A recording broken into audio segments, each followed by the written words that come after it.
ዛሬ አብረን የጸሎት ቤቴን ወይም የመንፈሳዊ ስፍራዬን ስናጸዳዳና ስናስተካክል የሚያሳየው ቪዲዮ አብረን እናያለን።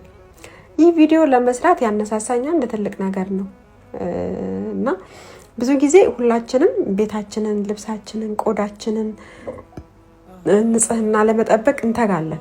ነገር ግን ከሁሉ በላይ ለፈጣሪያችን የምንሰጠው ቅዱስ ስፍራና ለጸሎት የምናሳልፈውበትን ቦታ ንጽህና እንዴት እያደረግን ነው የሚለውን ራሳችን ጠይቀን እናውቃለን።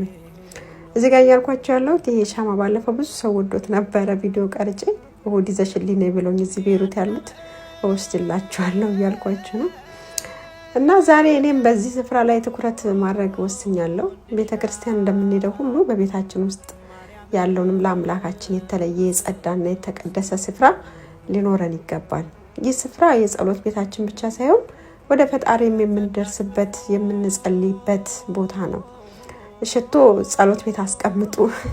ለምን አንዳንድ የዛር መንፈሶች ሽቶ ይወዳሉና ስንቀባ ጥሩ አይደለም። ይሄ ማነጥፈው ፎጣም ጸሎት ቤት ላይ ከኖርማል ልብስ ጋር አጥበው በእጅ አጥቤ አስቀምጣለሁ ማለት ነው። እንደውም አንዳንድ ጊዜ ውሃውን እታጠብበታለሁ። ይሄ አንዱን አስራት በኩራት ማስቀምጥበት ነው። ይሄ ደግሞ እንደዚህ ኤክስትራ የተረሳ ብር ሳገኝ ማስቀምጥበት ነበር፣ ግን ሰብስቤ ባለፈው አወጣሁት ማለት ነው። እና ዛሬ ምን ልላችሁ ፈልጌ ነው፣ ይሄ ደግሞ ወይራ ነው።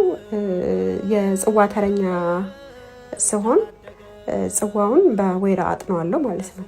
እናቶቻችን እንደዚህ ያረጉ ነበር አይደለ?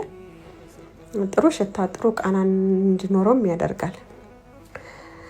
እና ይሄ ስፍራ የጸሎት ቤታችን ብቻ ሳይሆን እንደ ፈጣሪ የምንደርስበት የምንጸልይበት ልባችን የምናፈስበት ቅዱስ ቦታ ነው። ለጸሎት ስንቆም እንደ እቃዎቹም ሁሉ ልባችንንም ንጹህ አድርገን ለፈጣሪ ልናቀርበው ይገባል ብዬ አስባለሁ። እንደኔ ይህ ቦታ ሁል ጊዜ የጸዳና የተስተካከለ ከሆነ ለጸሎት ስንቆም የምናገኘው ሰላምና ትኩረት ራሱ ይጨምራል ብዬ አስባለሁ። ከጸሎታችን ውጭ ያሉ ሀሳቦችም እንድንረሳ ይረዳናል። ይሄ ጥቅስ እንደዚህ ቤተክርስቲያን ጥቅስ ሲታደል ምን አይነት ጥቅስ ደረሰ የመሰላችሁ?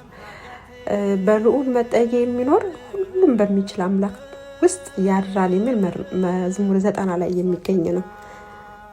እና ሁላችሁም ይህን ቪዲዮ የምታዩ ዛሬውኑ በቤታችሁ ውስጥ ለጸሎት የሰጣችሁትን ቦታ ምን ያህል ንጹህ እንደሆነ እንድታዩ ጋብዛችኋለሁ።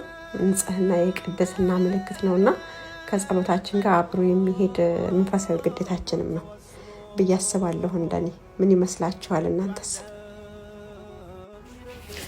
እንግዲህ ቅድም አብረን ስናሰናዳው የነበረው የጸሎት ቤቴ አሁን እንዲህ ተስተካክሎ አልቋል። አሁን ሻማውን አብርቼ ሳየው የሚሰማኝን ሰላም በቃላት ለመግለጽ ይከብደኛል። የምር አያችሁ አይደል እንዴት እንደሚያምር። ይሄ ቦታ ለኔ ተራ ክፍል አይደለም። ይሄ ስፍራ የነፍሴ መተንፈሻ፣ ከፈጣሪ ጋር የምገናኝበት፣ የልቤ ስብራት የምናዘዝበት የሰላም ምን ልበለው የሰላም ወደቤ ልበለው መሰለኝ። የሰላም ወደቤ ነው። ውጭ ዓለም ምንም ያህል በውክቢያ ቢሞላ እዚህ ቦታ ላይ ግን ጸጥታና ረቂቅ የሆነ ፍቅር አለ።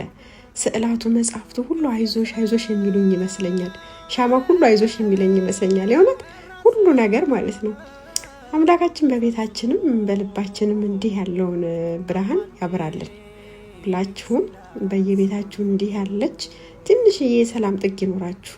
ነፍሳችሁ ስታዝን የምትተነፍሱበት፣ ስትደሰቱ ደግሞ ምስጋና የምታቀርቡበት ይሆናችኋል ማለት ነው። እንግዲህ ስለተከታተላችሁኝ እግዚአብሔር ይስጥልኝ። ሰላም እግዚአብሔር ከሁሉ